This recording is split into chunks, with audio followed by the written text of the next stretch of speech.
ನಿಮಗೆ ಹೊಡೆಯೋ ಧೈರ್ಯ ಆದಿತ್ಯಂಗೆ ಬಿಟ್ಟು ಬೇರೆ ಯಾರಿಗಿದೆ?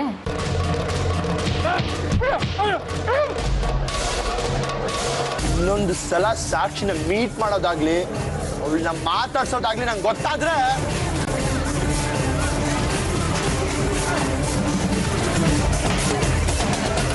ಆದಿತ್ಯಂಗೆ ನಿಮ್ಮ ಮೇಲೆ ಸಿಕ್ಕಾಪಟ್ಟೆ ಸಿಟ್ಟು, ದ್ವೇಷ. ಇತ್ತೀಚೆಗೆ ನಿಮ್ಮ ಮಗ ರಂಜಿತ್ಗೂ ನಿಮ್ಮ ಮೇಲೆ ಕೋಪ ಇದೆ. ಹಾಗೆ ಸೂರ್ಯ ಮತ್ತೆ ಆರ್ಯಂಗೂ ನಿಮ್ಮನ್ನು ಕಂಡ್ರೆ ಆಗಲ್ಲ. ಆದರೆ ಅವರಿಬ್ರು ಈ ಥರ ರೌಡಿಗಳ ಹಾಗೆ ಬಂದು ನಿಮಗೆ ಹೊಡೆದು ಹೋಗೋವಂಥವ್ರಲ್ಲ.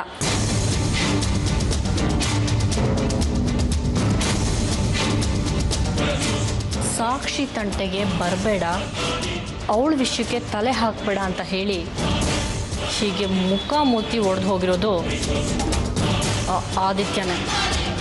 ಅದು ನಿಮಗೆ ಅರ್ಥ ಆಗ್ತಿಲ್ಲ. ಅಲ್ಲ, ಆದಿತ್ಯ ಅಲ್ಲ. ಆದಿತ್ಯ ಆಗಿದ್ರೆ ಅವನು ನನ್ನ ಮುಖಕ್ಕೆ ಬೆಡ್ಶೀಟ್ ಹಾಕಿ ನನಗೆ ಹೊಡಿತಾ ಇದ್ದ. ಅವನದೇನಿದ್ರು ನೇರ ನೇರ ಎದೆಗೆದೆ ಕೊಟ್ಟು ಹೋರಾಡೋನು. ಈ ರೀತಿ ಮರೆ ಮಾಚಿ ಗಲಾಟೆ ಮಾಡ್ತಿರ್ಲಿಲ್ಲ.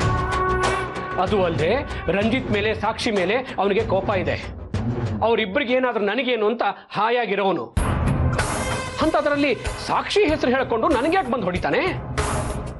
ನನಗನ್ಸತ್ತೆ ಆರ್ಯ ಯಾರನ್ನು ಕಳಿಸಿ ಈ ಕೆಲಸ ಮಾಡಿದಾನೆ ಅಂತ. ಅದೇ ನೀವು ತಪ್ಪು ತಿಳ್ಕೊಂಡಿರೋದು. ಆರ್ಯ ತುಂಬಾ ಚೆನ್ನಾಗಿ ಕಾನೂನು ಫಾಲೋ ಮಾಡ್ತಾನೆ. ಅಪ್ಪಿ ತಪ್ಪಿ ಕೂಡ ಕಾನೂನು ವಿರುದ್ಧವಾಗಿ ಯಾವ ಕೆಲಸನ ಅವ್ನು ಮಾಡಲ್ಲ. ಸುಮ್ಮನೆ ಆರ್ಯನ ಮೇಲೆ ನೀವು ಅನುಮಾನ ಪಡಬೇಡಿ. ಈಗ ಆದಿತ್ಯ ಸೂರ್ಯನ ಮನೆಯವ್ರಿಗೆ ಮುಖ ತೋರ್ಸಕ್ಕಾಗದೆ ತಲೆ ತಪ್ಪಿಸ್ಕೊಂಡು ಓಡಾಡ್ತಿದ್ದಾನೆ. ನಿಮಗೆ ಹೊಡೆದಿದ್ದು ಅವನೇ ಅಂತ ಗೊತ್ತಾದ್ರೆ ತನಗೆ ಕಷ್ಟ ಅಂತ ಹೇಳಿ ಈ ಕೆಲಸ ಅವ್ನು ಮಾಡಿರೋದು. 100% ಹೇಳ್ತೀನಿ, ಇದು ಆದಿತ್ಯಂದೇ ಕೆಲಸ. ಹೌದು ಸರ್, ಈ ಕೆಲಸನ ಆದಿತ್ಯನೇ ಮಾಡಿರೋದು. ಏನ್ ಹೇಳ್ತಿದ್ಯಾ ನೀನು? ಹೌದು ಸರ್, ಮೇಡಮ್ ಹೇಳ್ತಾ ಇರೋ ಹಾಗೆ ಈ ಕೆಲಸನ ಆದಿತ್ಯನೇ ಮಾಡಿರೋದು, ಡೌಟೇ ಬೇಡ. ಈ ವಿಷಯ ನಿನಗೆ ಹೇಗೆ ಗೊತ್ತು? ನಿನ್ನೆ ರಾತ್ರಿ ಫೋನ್ ಮಾಡಿ ಚಿದಂಬರ್ಗೆ ಹೊಡೆದು ಬರ್ತೀನಿ ಅಂತ ಹೇಳ್ತಾ ಇದ್ದ. ಆ ವಿಷಯ ನಿಮ್ಗೆ ತಿಳಿಸೋಕೆ ಅಂತ ನಾನು ಫೋನ್ ಮಾಡಿದೆ. ನೀವು ಪೂರ್ತಿ ವಿಷಯ ಕೇಳಲೇ ಇಲ್ಲ, ಫೋನ್ ಕಟ್ ಮಾಡಿಬಿಟ್ರಿ.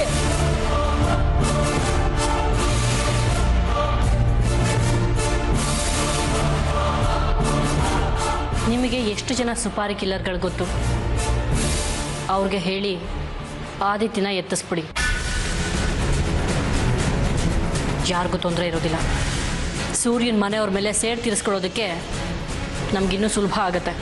ನೀನು ಹೇಳೋದು ಕರೆಕ್ಟ್. ಫೋನ್ ಮಾಡಿ ಅವನನ್ನ ಎತ್ತಿ ಬಿಡೋದಕ್ಕೆ ಹೇಳ್ತೀನಿ.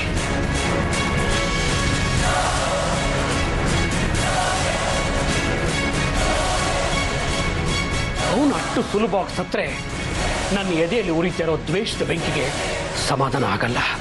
ಮತ್ತೆ ಈಗೇನ್ ಮಾಡ್ಬೇಕು ಅಂತಿದ್ದೀರಾ? ಆದಿತ್ಯನ ಪ್ರಾಣ ಇರೋದೇ ಆರ್ತಿ ಪ್ರೀತಿನಲ್ಲಿ. ಆರ್ತಿನ ಟಾರ್ಗೆಟ್ ಮಾಡಿದ್ರೆ ಆದಿತ್ಯ ವಿಲವಿಲ ಅಂತ ಒದ್ದಾಡ್ತಾನೆ. ಅವನು ಮಾಡಿರೋ ಒಂದೊಂದು ತಪ್ಪಿಗೂ ಅವರಮ್ಮ ನೋವು ಅನುಭವಿಸ್ಬೇಕು. ಅದನ್ನ ನೋಡಿ ಆದಿತ್ಯ ಕೊರಗ್ತಾನೆ. ಕೊರಗಿ ಕೊರಗಿ ಸಾಯ್ತಾನೆ. ಯಾಕಾದ್ರೂ ಇಂಥ ಮಗನ್ನ ಹೆತ್ನಪ್ಪ ಅಂತ ಅವರಮ್ಮ ಕ್ಷಣ ಕ್ಷಣಕ್ಕೂ ಪರಿತಪಿಸ್ಬೇಕು. ಈ ಜೀವನನೇ ಸಾಕು ಅಂತ ತೀರ್ಮಾನಕ್ಕೆ ಬಂದು ನೇಣಿಗೆ ಶರಣಾಗಿ ಸಾಯ್ಬೇಕು. ಹಾಗೆ ಸಾಯೋ ಹಾಗೆ ಮಾಡ್ತೀನಿ.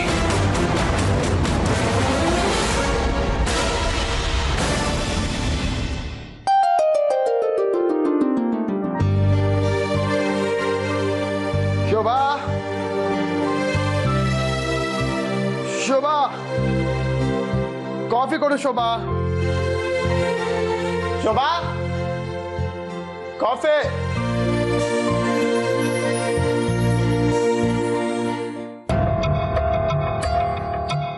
ಯಾಕೋ ಹಾಗೆ ನೋಡ್ತಾ ಇದೀಯಾ?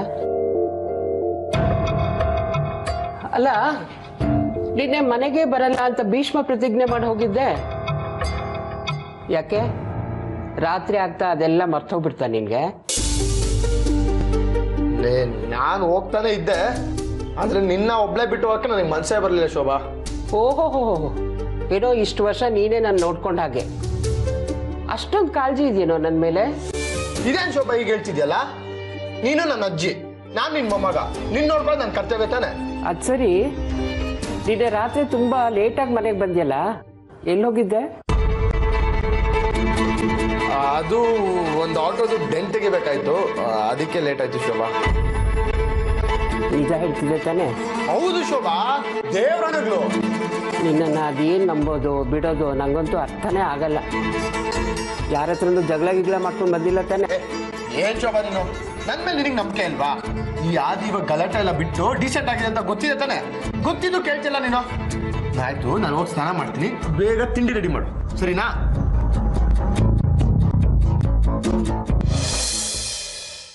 ನೀನು ಯಾಕೆ ಹೀಗೆ ಮಾಡಿದೆ? ಆರ್ಯನೇ ಮಾತಾಡ್ತೀನಿ ಅಂದ್ರು ನೀನು ಯಾಕೆ ಅವನ ಹತ್ರ ಮಾತಾಡ್ತಿಲ್ಲ? ನನಗೆ ಅವ್ರ ಹತ್ರ ಮಾತಾಡೋದಕ್ಕೆ ಇಷ್ಟ ಇಲ್ಲ. ಅದೇ ಯಾಕೆ? ಯಾಕಂದ್ರೆ ನಾನು ಅವ್ರನ್ನ ಪ್ರೀತಿಸ್ತಾ ಇದ್ದೀನಿ.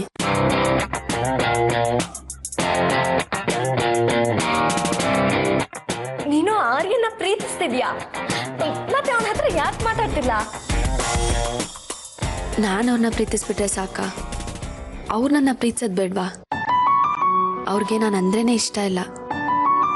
ಮೊನ್ನೆನೂ ಅಷ್ಟೇ, ಸುಮ್ಮನೆ ರೇಗ್ಸೋದಕ್ಕೆ ಐ ಲವ್ ಯು ಅಂತ ಹೇಳಿ ಅಂದೆ, ಅದಕ್ಕೆ ಕಪಾಳಕ್ಕೆ ಹೊಡೆದ್ಬಿಟ್ರು. ಆರ್ಯ ಹೊಡೆದ್ನ? ಅವನು ಹಾಗೆಲ್ಲ ಮಾಡಲ್ವಲ್ಲ? ಅಂದ್ರೆ ನಾನು ಸುಳ್ಳು ಹೇಳ್ತಾ ಇದ್ದೀನಾ? ಛೇ ಹಾಗಲ್ಲ ಕಣೆ, ಅವನು ಹೊಡೆದಿದ್ದು ತಪ್ಪೆ, ನಾನೇನು ಅದನ್ನು ಒಪ್ಕೊಳ್ತಾ ಇಲ್ಲ. ಆದ್ರೆ ಅವನಿಗೆ ಈಗ ಅವ್ನು ಮಾಡಿರೋ ತಪ್ಪು ಅಂತ ಅರ್ಥ ಆಗಿರುತ್ತೆ, ಅದಕ್ಕೆ ನಿನ್ನನ್ನು ಸಾರಿ ಕೇಳೋದಕ್ಕೆ ಅಂತ ಫೋನ್ ಮಾಡಿರ್ತಾನೆ. ನಂಗೆ ಅವ್ರು ಸಾರಿ ಏನೂ ಬೇಕಿಲ್ಲ. ಸಾಕ್ಷಿ ಅವರೇ, ಇದುವರೆಗೂ ನನ್ನ ಫ್ಯಾಮಿಲಿ ಬಗ್ಗೆ ಏನೂ ಹೇಳಿಲ್ಲ ಅಲ್ವಾ? ಇವತ್ತು ಹೇಳ್ತೀನಿ ಕೇಳಿ. ನಾನು ಹುಟ್ಟಾಗ್ಲಿಂದ ನಮ್ಮ ಅಪ್ಪ ಅಮ್ಮನ ಜೊತೆ ಬೆಳೀಲೇ ಇಲ್ಲ. ನಾನು ಓದಿದ್ದು ಬೆಳೆದಿದ್ದು ಎಲ್ಲ ಹಾಸ್ಟೆಲ್ನಲ್ಲೇ. ನನಗೆ ಅಪ್ಪ ಅಮ್ಮನ ಪ್ರೀತಿ ಹೇಗಿರುತ್ತೆ ಅನ್ನೋ ಕಲ್ಪನೆನೂ ಇಲ್ಲ. ಸ್ಕೂಲು ಕಾಲೇಜ್ ಹಾಲಿಡೇಸ್ ಬಂದಾಗ ನಾನು ಮನೆಗೆ ಹೋಗ್ತಾ ಇದ್ದೆ. ನಮ್ಮ ಅಪ್ಪ ಅಮ್ಮಂಗೆ ಮಗಳು ಮನೆಗೆ ಬಂದಾಳೆ ಅನ್ನೋ ಸಂತೋಷಕ್ಕಿಂತ ಅವ್ರ ಈಗೋ ಜಗಳನೇ ಹೆಚ್ಚಾಗಿತ್ತು. ಆಗ ನಾನು ಯಾಕಾದ್ರೂ ಮನೆಗೆ ಬಂದೋ ಅನ್ನೋ ಥರ ಫೀಲ್ ಆಗ್ತಾ ಇತ್ತು. ಈಗಲೂ ಅಷ್ಟೇ, ಅವ್ರಿಗೆ ನನ್ನ ಮೇಲೆ ಯಾವುದೇ ಥರ ಫೀಲಿಂಗ್ಸ್ ಇಲ್ಲ. ಮಗಳು ದೊಡ್ಡವಳಾಗಿದ್ದಾಳೆ, ಅವಳಿಗೆ ಮದುವೆ ಮಾಡಬೇಕು ಅನ್ನೋ ಜವಾಬ್ದಾರಿಗಿಂತ ಅವರಿಬ್ರು ಡಿವೋರ್ಸ್ ತಗೊಂಡು ಬೇರೆ ಬೇರೆ ಮದುವೆ ಆಗಬೇಕು ಅಂತಿದ್ದಾರೆ. ನಾನು ಹುಟ್ಟಾಗ್ಲಿಂದ ಬರೀ ನೋವು ಕಣ್ಣೀರಲ್ಲೇ ಬೆಳೆದ್ಬಿಟ್ಟೆ. ನನಗೆ ನಿಜವಾದ ಪ್ರೀತಿ ನೆಮ್ಮದಿ ಅಂತ ಸಿಕ್ಕಿದ್ದು ನಿಮ್ಮ ಮನೆಗೆ ಬಂದಮೇಲೆ. ನಿಮ್ಮ ಫ್ಯಾಮಿಲಿ ನಂಗೆ ತುಂಬ ಇಷ್ಟ ಆಯಿತು. ನಿಮ್ಮ ತಂದೆ ತಾಯಿ, ನನ್ನ ತಂದೆ ತಾಯಿ ಕೊಡದೇ ಇರೋಷ್ಟು ಪ್ರೀತಿ ಕೊಟ್ಟರು. ನಾನು ಆ ಮನೆ ಮಗಳು ಅನ್ನೋ ಥರ ನೋಡಿಕೊಂಡ್ರು. ಅದೇ ಸಮಯಕ್ಕೆ ನಾನು ಆರ್ಯವ್ರನ್ನ ಇಷ್ಟಪಟ್ಟೆ. ಅದಕ್ಕಿಂತ ಹೆಚ್ಚಾಗಿ ನಾನು ಆರ್ಯವ್ರನ್ನ ಮದುವೆ ಆದರೆ ಆ ಮನೆಯವ್ರ ಪ್ರೀತಿ, ಆ ಮನೇಲಿರೋ ಸಂತೋಷ ನನ್ನ ಜೀವನ ಪೂರ್ತಿ ಸಿಗುತ್ತೆ ಅಂತ ಅನ್ನಿಸ್ತು. ಅದಕ್ಕೆ ನಾನು ಆರ್ಯವ್ರನ್ನ ಇಷ್ಟಪಟ್ಟೆ. ಆದರೆ ಅವ್ರು ನನ್ನ ಕ್ರಿಮಿನಲ್ ನೋಡ್ದಾಗ ನೋಡ್ತಾರೆ. ನಾನು ಅವ್ರನ್ನ ಪ್ರೀತಿ ಮಾಡಿದ್ದೆ ತಪ್ಪಾ? ನನ್ಗೆ ಅವ್ರನ್ನ ಪ್ರೀತಿ ಮಾಡೋ ಅರ್ಹತೆನೇ ಇಲ್ವಾ? ನೀವೇ ಹೇಳಿ ಸಾಕ್ಷಿ ಅವರೇ.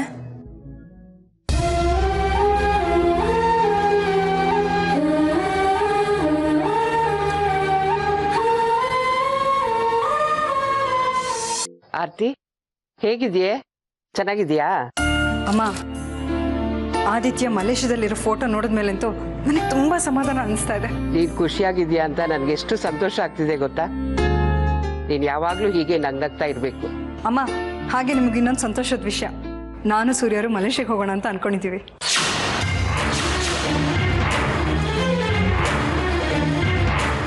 ಹೇಗಿದ್ರು ನಾವಿಬ್ರು ಮಲೇಷ್ಯಾಗೆ ಬೇರೆ ಹೋಗ್ತಾ ಇದ್ದೀವಿ. ಹಾಗೆ ಆದಿತ್ಯನ ಮೀಟ್ ಮಾಡಿ ಮಾತಾಡ್ಕೊಂಡು ಬರ್ತೀವಿ ಅಮ್ಮ. ಇದು ಆದಿನ ನೋಡೋಕ್ಕೆ ಮಲೇಷ್ಯಾ ಹೋಗ್ತಾ ಇದ್ದೀರಾ? ಹೌದು ಅಮ್ಮ, ನಾವು ಹೇಗಿದ್ರು ಆದಿತ್ಯನ ಮೀಟ್ ಮಾಡಬೇಕಲ್ವಾ, ಅದಕ್ಕೆ ಅವನ ಅಡ್ರೆಸ್ ಹೇಳಿ ಪ್ಲೀಸ್. ಏನಪ್ಪ ಆರ್ತಿ ಹೀಗೆ ಕೇಳ್ತಾ ಇದ್ದಾಳೆ? ಏನೋ ಒಂದು ಸುಳ್ಳು ಹೇಳಿ 6 ತಿಂಗಳು ನೆಮ್ಮದಿಯಾಗಿರೋಣ ಅನ್ಕೊಂಡ್ರೆ ಇವಳು ನನ್ನ ಹಿಂದೆನೇ ಬಿದ್ದಿದ್ದಾಳೆ. ಆದಿತ್ಯ ನನ್ನ ಜೊತೆನೇ ಇದ್ದಾನೆ ಅಂತ ಇವಳಿಗೆ ಹೇಗೆ ಹೇಳೋದು? ಆರ್ತಿಗೆ ಯಾವ ಅಡ್ರೆಸ್ ಕೊಡಲಿ ನಾನು? ಅಮ್ಮ ಯಾಕೆ ಮಾತಾಡ್ತಾ ಇಲ್ಲ? ಆದಿತ್ಯನ ಅಡ್ರೆಸ್ ಕೊಡಿ. ಆರ್ತಿ, ಆದಿ ಅಡ್ರೆಸ್ ನಂಗೆ ಗೊತ್ತಿಲ್ಲ ಕಡೆ. ಅವ್ರು ಇನ್ನೊಂದ್ಸಲ ಫೋನ್ ಮಾಡಿದಾಗ ತಿಳ್ಕೊಂಡು ಹೇಳ್ತೀನಿ. ಹೌದಾ? ಈಗೇನು ಮಾಡೋದು? ಅಮ್ಮ, ಅವತ್ತು ಆದಿತ್ಯ ಮಲೇಷ್ಯಾದಿಂದ ಫೋಟೋನ ಕೊರಿಯರ್ ಮಾಡಿದ್ದಲ್ಲ, ಅದ್ರ ಮೇಲೆ ಅಡ್ರೆಸ್ ಇರುತ್ತೆ, ಅದನ್ನ ನೋಡ್ಬಿಟ್ಟು ಹೇಳಿ. ಓ ಅದನ್ನೆಲ್ಲೋ ಬಿಸಾಕ್ಬಿಟ್ಟೆ ಕಡೆ ನಾನು. ಅಮ್ಮ, ಎಲ್ಲೋ ಒಂದು ಕಡೆ ಇರುತ್ತೆ, ಪ್ಲೀಸ್ ಹುಡುಕ್ಬಿಟ್ಟು ಹೇಳಿ. ನನಗೆ ಜ್ಞಾಪಕನೇ ಬರ್ತಾ ಇಲ್ಲ ಕಡೆ. ನಾನು ಹುಡುಕ್ ನೋಡ್ತೀನಿ, ಸಿಕ್ಕಿದ್ರೆ ನಿಂಗೆ ಫೋನ್ ಮಾಡಿ ಹೇಳ್ತೀನಿ, ಆಯ್ತಾ? ಸರಿ, ಬೇಗ ಹುಡುಕ್ಬಿಟ್ಟು ನನಗೆ ಫೋನ್ ಮಾಡಿ ಹೇಳಿ.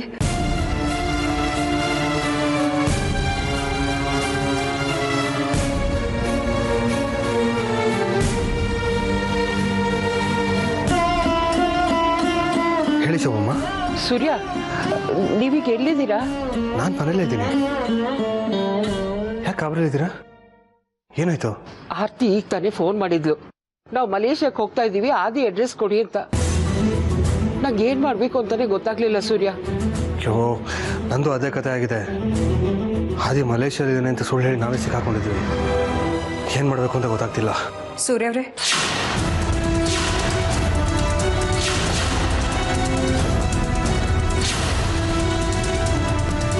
ಏನೋ ಸಿಕ್ಕಾಕೊಂಡು ಬಿದ್ದೆ ಅಂತೆಲ್ಲ ಹೇಳ್ತಾ ಇದ್ದೀರಾ, ಏನಾಯಿತು? ಏನು ವಿಷಯ? ಅದು ಏನಿಲ್ಲ, ನಮ್ಮ ಪಾರ್ಟಿ ಎಲೆಕ್ಷನ್ ವಿಷಯದಲ್ಲಿ ಸ್ವಲ್ಪ ಪ್ರಾಬ್ಲಮ್ ಆಗಿದೆ, ಅದಕ್ಕೆ ಮಾತಾಡ್ತಿದ್ದೆ ಅಷ್ಟೇ. ಒಂದು ನಿಮಿಷ ಮೇಡಮ್, ನಾನು ನಿಮ್ಗೆ ಆಮೇಲೆ ಫೋನ್ ಮಾಡ್ತೀನಿ. ಸೂರ್ಯ ಅವರೇ, ನಾನು ಶೋಭಮ್ಮಂಗೆ ಫೋನ್ ಮಾಡಿದ್ದೆ ಆದಿತ್ಯನ ಅಡ್ರೆಸ್ ಕೇಳೋಕ್ಕೆ. ಇನ್ನು ಸ್ವಲ್ಪ ಹೊತ್ತಲ್ಲಿ ಕೊಡ್ತೀನಿ ಅಂತ ಹೇಳಿದ್ದಾರೆ. ವೀಸಾಗೆ ಅಪ್ಲೈ ಮಾಡ್ತೀನಿ ಅಂತ ಹೇಳಿದ್ರಿ, ಏನಾಯಿತು? ಹಾಂ, ನಾವೀಗ ವೀಸಾ ಇಂಟರ್ವ್ಯೂಗೆ ಹೋಗ್ಬೇಕು, ನೀವು ಬೇಗ ರೆಡಿ ಆಗ್ರಿ. ಸರಿ, ಇನ್ನೊಂದು 10 ನಿಮಿಷ. ಓಕೆ.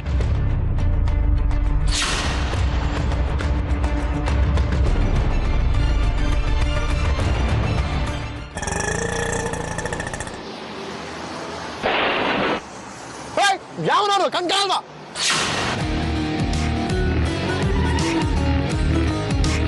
ಬಡ್ಡಿ ಮಗ ಸಿಕ್ಬಿಟ್ಟಲ್ಲಪ್ಪ. ನಾ ಆಟೋ ಓಡಿಸೋ ವಿಚಾರ ಏನಾದ್ರು ಗೊತ್ತಾದ್ರೆ ನನ್ನ ಆಡ್ಕೊಳ್ಳೋದು ಅಲ್ಲದೆ ಹೋಗಿ ಸಾಕ್ಷಿಗೆ ಹೇಳ್ತಾನೆ. ಸಾಕ್ಷಿ ಅಮ್ಮನಿಗೆ ಹೇಳ್ತಾಳೆ.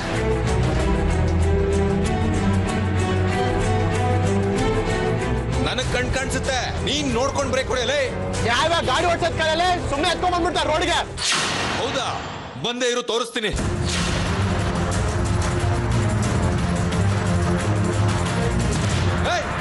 ನಿಂತ್ಕೊಳ್ಳೋ.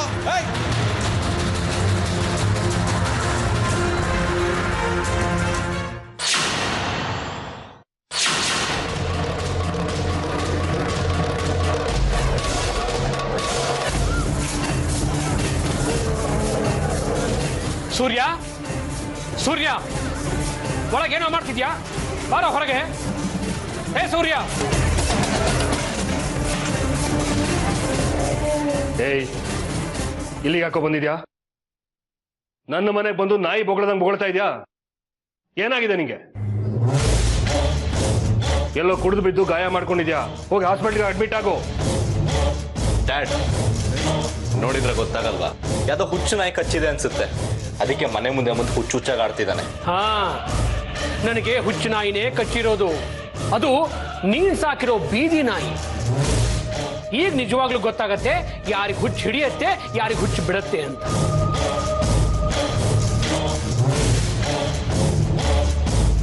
ಏನಂದೆ ನೀನು?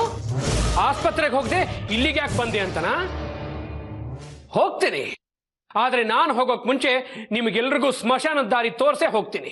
ಏಯ್, ಯಾಕೋ ಏನೇನೋ ಒದರ್ತಾ ಇದೆಯಲ್ಲ? ಲೇ ಸೂರ್ಯ, ನನ್ನ ಎದುರಿಗೆ ನಿಂತು ಮುಖಾಮುಖಿ ಹೋರಾಡೋ ಧೈರ್ಯ ಇಲ್ದೇನೋ ನೀನು ನಿನ್ನ ಮಗ ಆ ಪೊರ್ಕಿ ಆದಿತ್ಯನಿಗೆ ಸುಪಾರಿ ಕೊಟ್ಟು ನನಗ್ ಹೊಡ್ತಿದ್ಯಾ? ಇವತ್ತು ನಾನು ನಿನ್ನನ್ನು ಸುಮ್ಮನೆ ಬಿಡಲ್ಲ ಕಣೋ. ಸೂರ್ಯವರೇ, ಯಾರು ಬಂದಿರೋದು? ಚಿದಂಬರಂ ಪ್ಲೀಸ್, ಅಮ್ಮಂಗೆ ಆದಿತ್ಯನ ವಿಷಯ ಏನೂ ಗೊತ್ತಿಲ್ಲ. ಅವ್ನು ಮಲೇಷ್ಯಾದಲ್ಲಿದ್ದಾನೆ ಅಂತ ನೆಮ್ಮದಿಯಾಗಿದ್ದಾರೆ, ಅದನ್ನ ಕೆಡಿಸ್ಬೇಡ. ಚೆನ್ನಾಗಿದೆ ಕಣ್ರಪ್ಪ ಅಪ್ಪ ಮಕ್ಕಳು ವರಸೆ. ನೀವು ಮಾತ್ರ ನೆಮ್ಮದಿಯಾಗಿ ಸಂತೋಷವಾಗಿ ಸುಖವಾಗಿರ್ಬೇಕನ್ನೋ ಸ್ವಾರ್ಥ. ನಾನು ಮಾತ್ರ ಇವತ್ತು ನಿಮ್ಮನ್ನು ಸುಮ್ಮನೆ ಬಿಡಲ್ಲ. ಏನು ಮಾಡ್ತೀನಿ ಅಂತ ನೋಡ್ತಾ ಇರು. ಆರತಿ ಅವರೇ, ಆರತಿ ನೋಡು, ಆರತಿ ಅವರು ಆದಿತ್ಯನ ವಿಷಯದಲ್ಲಿ ಈಗಾಗಲೇ ಡಿಸ್ಟರ್ಬ್ ಆಗಿದ್ದಾರೆ. ಮತ್ತೆ ಏನೇನೋ ಹೇಳಿ ಡಿಸ್ಟರ್ಬ್ ಮಾಡಬೇಡ. ನಿನಗೆ ಒಳ್ಳೆ ಮಾತನ್ನು ಹೇಳ್ತಾ ಇದ್ದೀನಿ.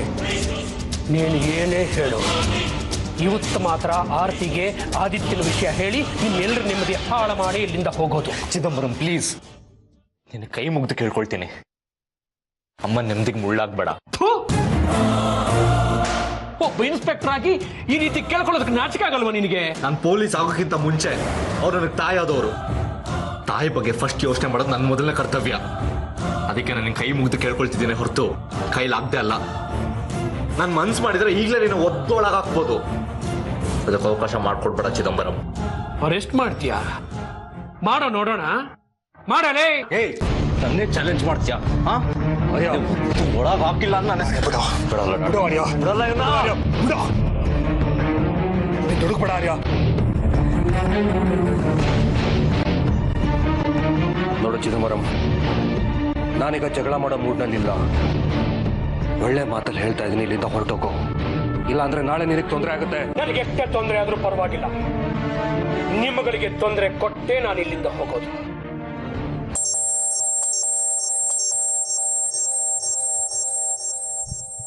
ರಂಜಿತ್, ನಾನು ನಿಮ್ಗೆ ಆಮೇಲೆ ಫೋನ್ ಮಾಡ್ತೀನಿ. ಮಾವ, ಯಾಕೆ ಗಾಬರಿಲಿದ್ದೀರಾ? ಏನಾಯ್ತು?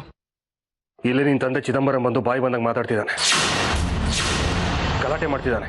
ಎಷ್ಟು ಹೇಳಿದ್ರು ಕೇಳ್ತಾ ಇಲ್ಲ. ನಾನು ನಿಮ್ಗೆ ಆಮೇಲೆ ಫೋನ್ ಮಾಡ್ತೀನಿ. ಸರಿ.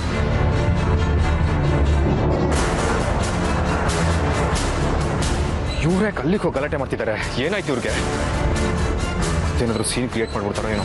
ಆರ್ತಿ, ನಿನ್ನ ಮಗನ ಬೀದಿ ನಾಯಿ ತರ ಬದುಕಕ್ ಬಿಟ್ಟು ನೀನಿಲ್ಲಿ ಆರಾಮಾಗಿದ್ಯಾ? ಎಲ್ಲಿದ್ಯಾ ಆರ್ತಿ? ಇದ್ಯಾರಿದು? ನನ್ನನ್ನು ಕರೀತಾ ಇದ್ದಾರೆ. ಆರ್ತಿ, ಆರ್ತಿ.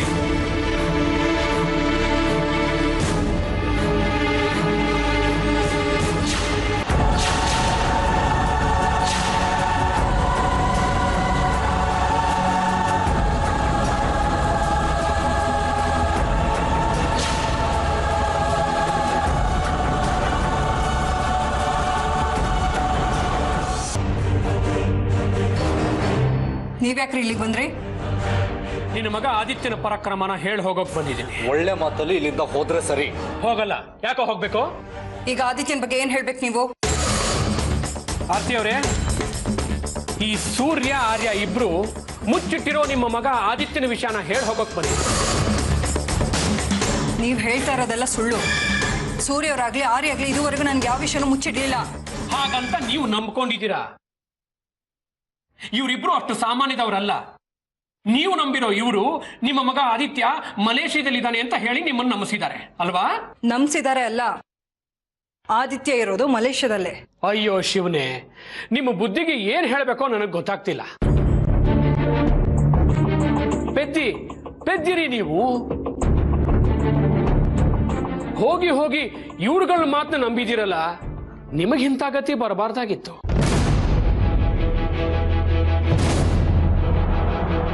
ಹಲೋ ಮೇಡಮ್, ಈಗ ನೀವು ಇವ್ರುಗಳ ಮುಖ ನೋಡಿದ್ರೆ ಏನೂ ಪ್ರಯೋಜನ ಇಲ್ಲ. ನಿಮ್ಮ ಮಗ ಎಲ್ಲಿದ್ದಾನೆ, ಏನ್ ಮಾಡ್ತಿದ್ದಾನೆ ಅಂತ ನಿಮ್ಗೆ ಗೊತ್ತಾ? ಎಲ್ಲಿದ್ದಾನೆ ನನ್ನ ಮಗ? ಏನ್ ಮಾಡ್ತಾ ಇದ್ದಾನೆ? ಬಿ ಕೂಲ್ ಆರ್ತಿ ಅವರೇ, ಬಿ ಕೂಲ್. ಈಗಲೇ ಇಷ್ಟೊಂದು ಟೆನ್ಷನ್ ಮಾಡ್ಕೊಂಡ್ರೆ ಹೇಗೆ? ಅದನ್ನ ಹೇಳೋದಕ್ಕೆ ಅಂತಾನೆ ನಾನು ಬಂದಿರೋದು. ಈಗ ನಿಮ್ಮ ಮಗ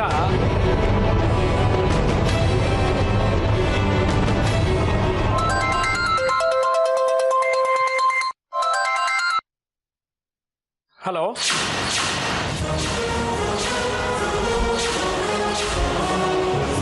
ಹೇಳು ಚಿದಂಬರಂ, ನನ್ನ ಮಗ ಎಲ್ಲಿ ಅಂತ? ಆರ್ತಿ ಅವ್ರಿಗೆ ಆದಿತ್ಯ ಮಲೇಷ್ಯಾದಲ್ಲಿದ್ದಾನೆ ಅಂತ ಹೇಳು. ಹೇಳು ಚಿದಂಬರಂ, ಆದಿತ್ಯ ಎಲ್ಲಿ? ಮಲೇಷ್ಯಾದಲ್ಲಿದ್ದಾನೆ.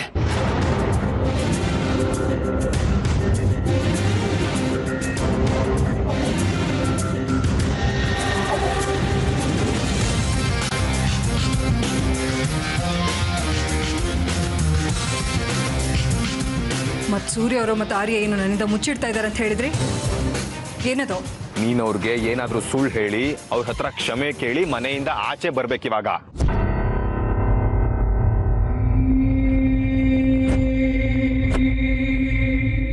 ನಿಮಗೆ ಸುಮ್ಮನೆ ಟೆನ್ಷನ್ ಕೊಡೋಣ ಅಂತ ಹಾಗೆ ಸುಳ್ಳು ಹೇಳಿದೆ. ಸೂರ್ಯ ಆರ್ಯ ಹೇಳಿದಾಗೆ ಆದಿತ್ಯ ಮಲೇಷಿಯಾದಲ್ಲೇ ಇದ್ದಾನೆ. ನನ್ನಿಂದ ನಿಮಗೆ ತೊಂದರೆ ಆಯಿತು, ದಯವಿಟ್ಟು ಕ್ಷಮಿಸ್ಬಿಡಿ. ನಾನಿನ್ನು ಬರ್ತೀನಿ.